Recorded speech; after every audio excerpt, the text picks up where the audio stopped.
नमस्कार, आप देख रहे हैं फास्ट न्यूज इंडिया और मैं आप सबके साथ नीतू सिंह। आइए नजर डालते हैं आज के प्रमुख समाचारों पर। व्यापारी का हौसला बढ़ा है। जी हां, मध्य प्रदेश के उज्जैन जिला में लॉकडाउन के कारण छोटे बड़े व्यापारियों की आर्थिक व्यवस्था गड़बड़ा गई है। इसीलिए हमने तय किया है कि गली मोहल्ले में अपना व्यवसाय करने वाली स्वावलंबी महिलाओं को दुकान की सामग्री दिलाकर व्यापार बढ़ाने में मदद की जाए। हमारी इस योजना पर आज से हमने कार्य प्रारंभ करते हुए चेतनपुरा निवासी हमारी एक बहन जो छोटी किराने की दुकान संचालित करती है, उन्हें दुकान पर विक्रय करने के लिए सामग्री दिलाकर सहयोग किया। आगे भी इस योजना पर लगातार हमारे द्वारा कार्य किया जाएगा। इस कार्य में हर्षद शर्मा, कमल आर्य, दिलीप फतरोड सहयोगी रहे। आइए देखते हैं नापाखेड़ी से हमारे संवाददाता मुरलीदास वैरागी की रिपोर्ट। द्वारा एक योजना का शुभारंभ किया गया, जिसमें हमने तय किया था कि जो 2 महीने से ज़्यादा का लॉकडाउन इस देश में लगा था, हमारे नागदा शहर में लगा था, जिसके कारण कई लोगों की आर्थिक व्यवस्थाएं गड़बड़ी है।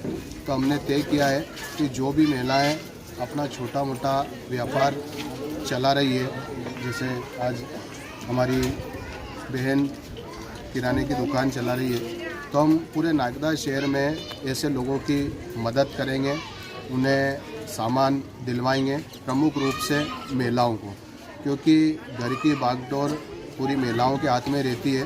तो आज हमारे साथ हर्षद शर्मा जी, कमल आर्य जी, दिलीप फतरोड जी, हम चारों ने मिलकर ये तय किया है कि नागदा के जितने भी दुकानें, मतलब जो लोग चाहते हैं कि हम दुकान पे माल भरना चाहते हैं, मतलब जो दुकान संचालित कर रहे हैं, ऐसा नहीं कि कोई नया व्यापार चालू करे, हमारा जितना सामर्थ्य होगा हम इन लोगों की मदद करेंगे। आज चेतनपुरा क्षेत्र में हमने हमारी बहन की मदद करी, किराने का सामान दिलवाया।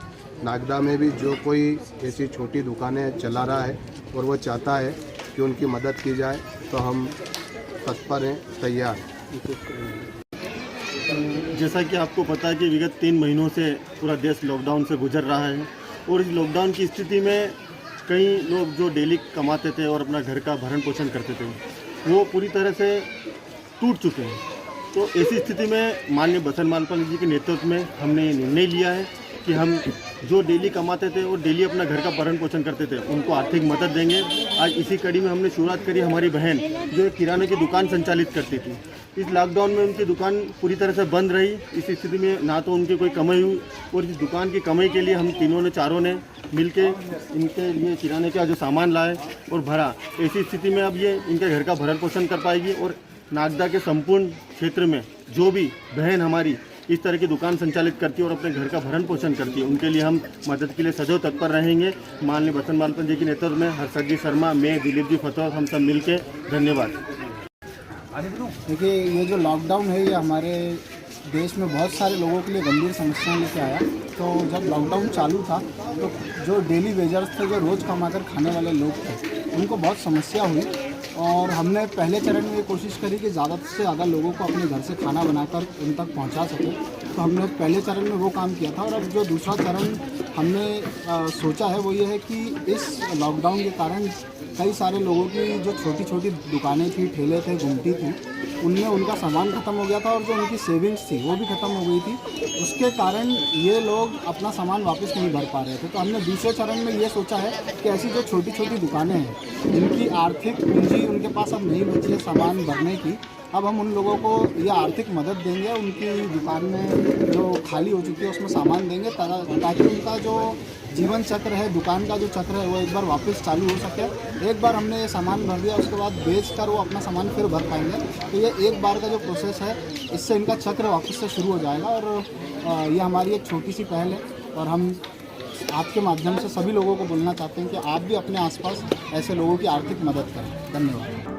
गोंडा मंदिर के पुनर्द्वार कार्यक्रम का शुभारंभ। जी हां, यूपी के गोंडा जिले के भाजपा सांसद कीर्ति वर्धन सिंह ने बहुचर्चित मंदिर के पुनर्द्वार कार्यक्रम का किया शुभारंभ। मनकापुर राजघराने के स्वामित्व वाले खाकी दास बाबा मंदिर के पुनर्द्वार कार्यक्रम का शुभारंभ सांसद ने पूजन व अर्चन करके किया। यह वही मंदिर है जिसके बारे में कुछ चैनलों द्वारा भ्रामक खबरें चलाई गई थी। सांसद द्वारा मंदिर को ध्वस्त कर तालाब की पटाई करके कब्जा करने की खबर कुछ एक चैनलों में चलाई थी, जिसे गलत साबित करते हुए सांसद कीर्ति वर्धन सिंह ने उन पर कार्रवाई करने का कहा। और अब उसी मंदिर के पुनर्द्वार कार्यक्रम का शुभारंभ सांसद ने पूजन अर्चन करके किया है। आइए देखते हैं गोंडा से हमारे संवाददाता पवन कुमार की रिपोर्ट।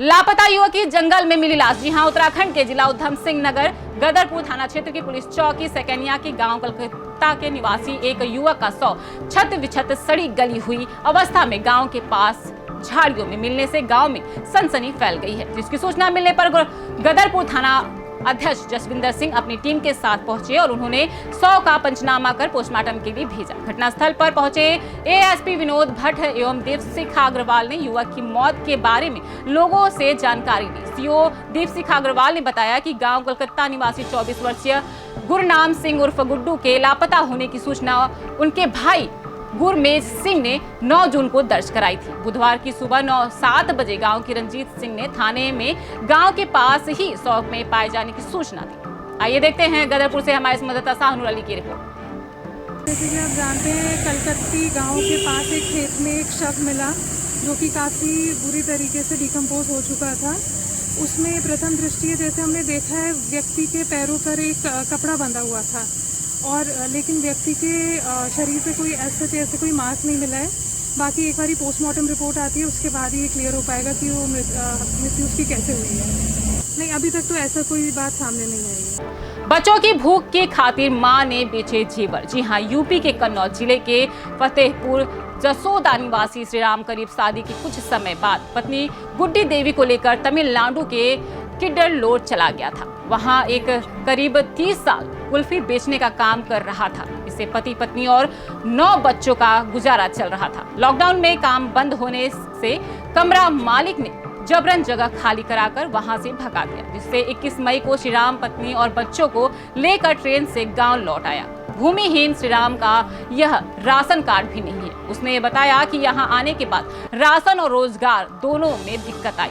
काम ना होने से परिवार के सामने भोजन तक का संकट खड़ा हो गया। बच्चे भूख और बीमारी से तड़पने लगे और कहीं से कोई मदद नहीं मिली तो पत्नी गुड्डी देवी ने अपने जेवर बेच दी। इस पैसे से राशन लाकर बच्चों को खाना खिलाया और दवा खर्च किया।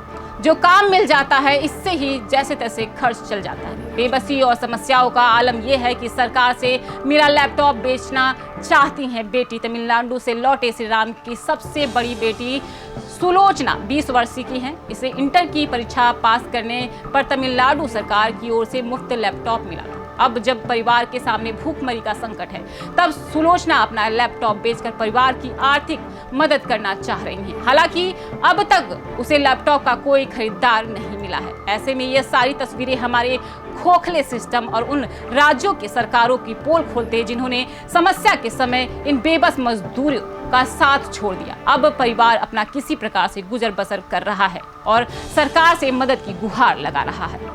आइए देखते हैं छिबरामऊ से हमारे संवाददाता सौरभ शर्मा की रिपोर्ट। श्रीराम जी, क्या समस्या आई थी आपके सामने, पूरी बात बताइए। तमिलनाडु से भगाए गए, वहाँ मकान मालिक ने भगा दिया, खाने का पैसा नहीं। इधर आया, कन्नौज में आया, कन्नौज में अपना माल जेवर बेचा, इधर कर दिया। कुछ भी नहीं खाना पीना आया। फिर जाने का टेबलेट बेचना, टेबलेट बेचा, टेबलेट किसी ने लिया नहीं। 2 दिन बच्चा भूखा प्यासा घूमता रहा। एक दिन काम मिला मुझको, काम करके आया, वो बच्चों को खिलाया।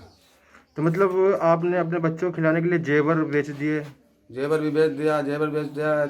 जेवर ले जाकर नाच पानी लाया, वो खा लिया। बच्चे लोगों को बुखार आ गया, वो दवा भी कराया।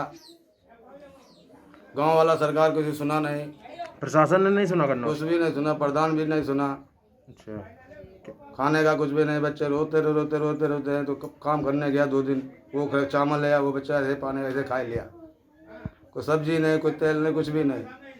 सरकार ने कोई मदद की? सरकार ने कुछ नहीं मदद किया। फिर कैसे आपने अपना परिवार चलाया? अब क्या, जैसे यार माल बेचा, माल बेच के आया, माल बेचा हुआ, खर्चा पानी चलाया। क्या नाम है आपका? राजकुमारी। राजकुमारी, क्या समस्या आई थी आप लोग को सामने लॉकडाउन में? कैसे? पहले बम्बई में रहते थे, तमिलनाडु में। पापा का कुछ काम चल जाता था और वहाँ से भगा दिया गया। यहाँ कमरे वालों ने भगा दिया, तो वहाँ से कन्नौज लाया अपना गांव में।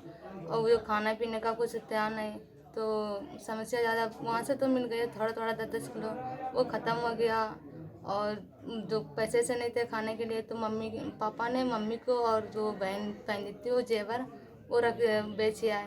उसी से मम्मी बीमार पड़ गई, भाई भी बीमार पड़ गया, बहन भी छोटी बीमार पड़ गई है, तो वो सब खर्च हो गया। और रहे बच्चा, और 2-3 दिन भूखे भी रहते, वो फिर काम करने गए थे, उसी से पापा ने घर का खर्चा चलाया था। अभी तक सरकार से कुछ नहीं आया, आज ही आया जो कुछ वो देख रहे हैं। अभी तक ना राशन मिला है ना कुछ मिला है अभी तक। ठीक है, जेवर बेच के परिवार जो बच्चे हैं छोटे छोटे उनको खाना खिलाया गया? उन्हीं से खाना खिलाया गया, और मम्मी बीमार पड़ गई थी तो उन लोगों को उनका दवा ले गया। तमिलनाडु में क्या करते थे? पापा वो बर्फ बेचते थे तमिलनाडु में, और वहाँ से तो भगा दिया गया लॉकडाउन वजह से। अच्छा, हाँ, क्या कहा गया? कहा गया अपना अपना घर जाओ, यहाँ पर ज़्यादा होगा तो हम कुछ देख नहीं सकेंगे, तो इसलिए वहाँ से भगा दिया गया है। अच्छा, कन्नौज कब आ गई थी आप? 21 तारीख को कन्नौज आ गया था, लगभग अभी हो गया है 19 दिन हो गया है वहाँ से आए हैं। अभी तो 19 दिन तक कुछ नहीं मिला ना कुछ सुनाया किसी ने। गए तो होते राशन कार्ड, सबने कहा बंद हो गई वो, इसलिए पापा काम करने निकले 2 दिन।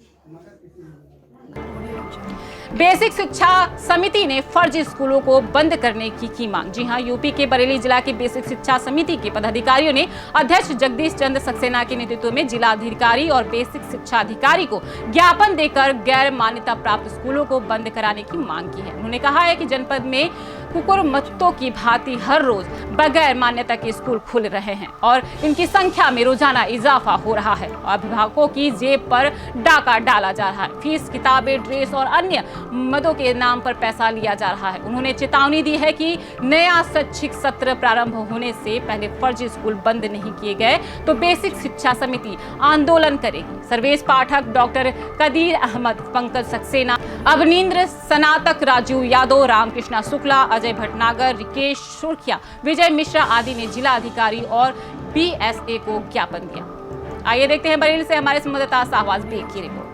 जी, रामकृष्ण शुक्ला आज बेसिक शिक्षा समिति के पदाधिकारी यहाँ पर एक बहुत गंभीर विषय लेकर पहले जिलाधिकारी महोदय के पास गए। उनके ना होने पर मौजूदगी में आज हम बीएसए महोदय के पास आए हैं और हमने उनको ये अपनी एक समस्या रखी, जटिल समस्या है कि पूरे बरेली शहर बल्कि आसपास अमान्य स्कूल जो धड़ल्ले से चल रहे हैं, पिछले कई वर्षों से चल रहे हैं, और जो स्कूल हम लोग मान्यता प्राप्त स्कूल हैं और नियम अनुसार चल रहे हैं, उनके ऊपर कई नियम विभाग द्वारा थोप दिए जाते हैं, उसका हम पालन करते हैं।